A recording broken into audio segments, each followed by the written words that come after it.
देखिए, अपने मियाँ मिट्ठू एको हम दूतियो नाच थी। मैं मानता हूं कि कल जो शब्द कांग्रेस प्रभारी जी ने कहा है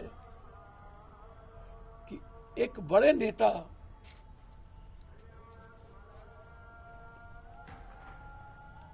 जिनका सम्मान हो देश में, समाज में, और वो छोटी छोटी फुहर बातों में फंसते जाए। सोनिया गांधी जी से बात हुई और कांग्रेस प्रभारी ने कंडेम्प्ट कर दिया कि बहुत झूठ बोल रहे हैं। अब इससे बड़ा बात अब हो क्या सकता है? एक नेता के लिए इससे बड़ी गाली तो कुछ हो नहीं सकती। और सब दिन झूठ बोल के ही कांग्रेस को बेचैन रखा गया। 100 चोट सोनार का, 1 चोट लोहार का।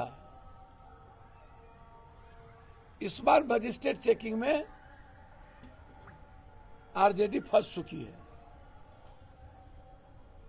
राहुल गांधी जी जिस तरीके से कांग्रेस प्रभारी को फ्रीडम दिया है बिहार में कांग्रेस बनाने का, जैसे उत्तर प्रदेश में कांग्रेस ने निर्णय लिया कि उत्तर प्रदेश में कांग्रेस को निर्माण का, यह आने वाले समय में सबसे ज्यादा पेनफुल किसके लिए होगा वो वक्त बताएगा।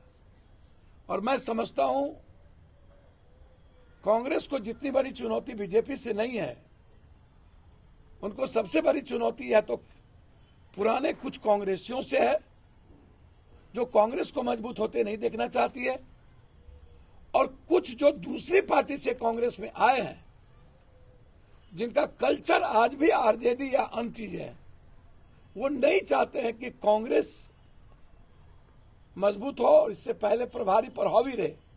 और इस बार प्रभारी ने ऐसे लोगों को चेता दिया है कि मैं बिकने वाला प्रभारी नहीं हूं।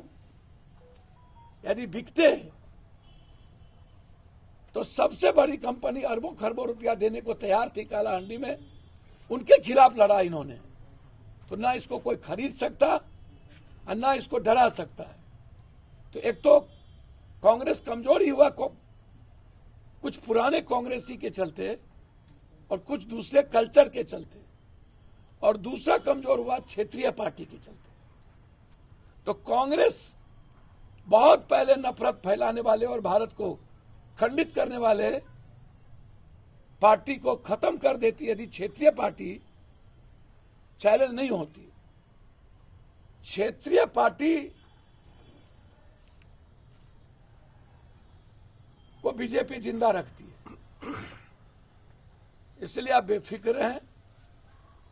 जो बात लगातार कांग्रेस के बारे में महागठबंधन के एक घटक कर रहे हैं, वह गलतफहमी में है, मुगलते में है, और इससे बड़ा मूर्ख कोई नहीं हो सकता। मैं समझता हूं कि बड़ा निर्णय है। बिहार की जनता जो 12 करोड़ है, इस 16 साल 15 साल के शासन से निकलना चाहती है। उसके लिए कांग्रेस एक मजबूत आइडेंटिटी और आइडियोलॉजी की पार्टी के साथ लोग जुड़ना चाहते हैं, सभी जाति धर्म के लोग। यह सुखद पल होगा बिहार के लिए। और मैं मानता हूं कि जो लोग ये सोचते हैं कि इस बार बाय इलेक्शन के बाद फिर कांग्रेस एक साथ हो जाएगी, वो भूल जाइए। खून के आंसू बहाने पड़ेंगे महागठबंधन के एक दल घटक को। देखिए, उपचुनाव हमेशा सेंटिमेंट पे जाता है। माँ बाप भी मर गया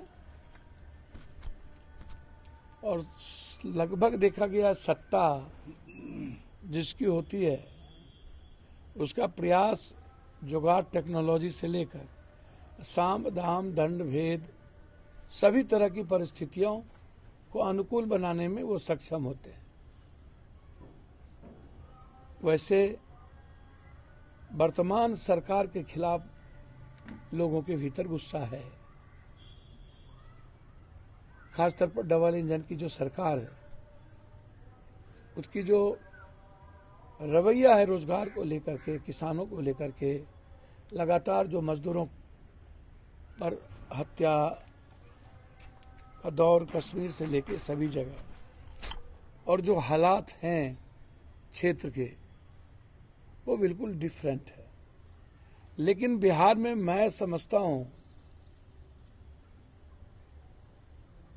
कि अभी तक एक तरफ यदि बीजेपी गठबंधन, जदयू गठबंधन के कई घटक थे तो दूसरी तरफ महागठबंधन भी था।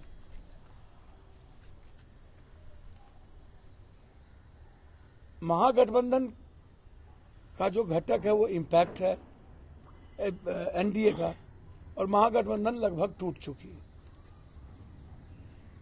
क्योंकि एक अहंकारी व्यक्ति को जो मूर्खाधिराज कालिदास से भी बढ़ के हो जाए, कुर्सी और सियासत को छोड़ के दूसरी बात ना किया जाए।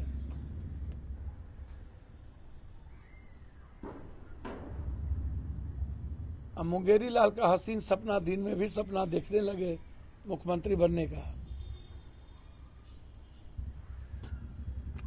चुनाव में हेलीकॉप्टर से चला जाना और एक दिन चला जाना, और उसके बाद जब कुशेश्वर स्थान में जिंदगी और मौत का सवाल हो, पानी का, सड़कों का, तारापुर में घटना का, तो कोई नजर नहीं आना। ये सब सवाल संवाद में लोगों के मन में है। लेकिन मुझको लगता है कि कांग्रेस आई जिस तरीके से निकट भविष्य में मजबूती के साथ कैंप की है और एक विश्वास पैदा किया है कि बिहार को हम नया नेतृत्व देंगे। बिहार 1990 के 10 साल पुराना, 20 साल पुराना बिहार, जिसको कभी विकास का बिहार कहा जाता था, तो कांग्रेस के प्रति रुझान बढ़ी है। मैं ऐसा मानता हूं बिहार में जो मुखिया का चुनाव जिस तरीके से 80-85% नए लोग और संघर्ष और सेवा करने वाले लोग जीते हैं, इसमें कोई अतिशक्ति नहीं होगी। जिस तरीके से दोनों के लड़ाई और बरबोलेपन के कारण